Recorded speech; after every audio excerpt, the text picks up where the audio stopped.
Chapitre 7 de Géographie. La France intégrée dans l'Union européenne. Une France ouverte sur l'Union européenne. Depuis son entrée dans l'Union européenne, la France connaît de nombreuses dynamiques spatiales qui lui permettent de mieux s'intégrer au territoire européen. D'une part, la création de l'espace Schengen cherche à renforcer les mobilités des biens et des personnes entre les États membres. D'autre part, l'objectif des politiques communautaires est de construire un espace de plus en plus intégré.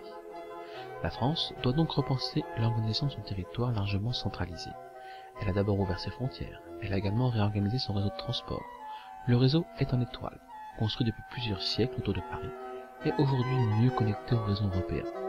La construction des lignes à grande vitesse, LGV Nord et LGV Est, montre que le cœur du réseau de transport ferroviaire se déplace progressivement vers la mégalopole européenne. Le réseau français est également connecté au monde, notamment grâce à l'aéroport Roissy-Charles de Gaulle, porte d'entrée du continent européen. La nécessité d'une gestion des risques à l'échelle européenne. L'Union européenne accorde une grande importance à la question du développement durable de son territoire.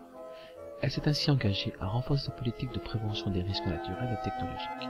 En effet, l'exemple du risque naturel rappelle qu'un accident technologique ne s'arrête pas aux frontières d'un État, mais peut éventuellement toucher plusieurs États de l'Union. Des politiques de gestion du risque technologique sont ainsi mises en place à l'échelle européenne.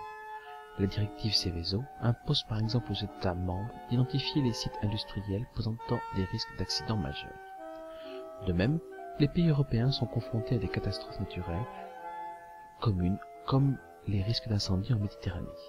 L'Union européenne propose par ailleurs des politiques de protection de l'environnement. En délimitant des zones Natura 2000, l'Union définit des zones naturelles particulièrement fragiles, ayant une grande valeur patrimoniale par leur faune et leur flore, et dont la protection est nécessaire.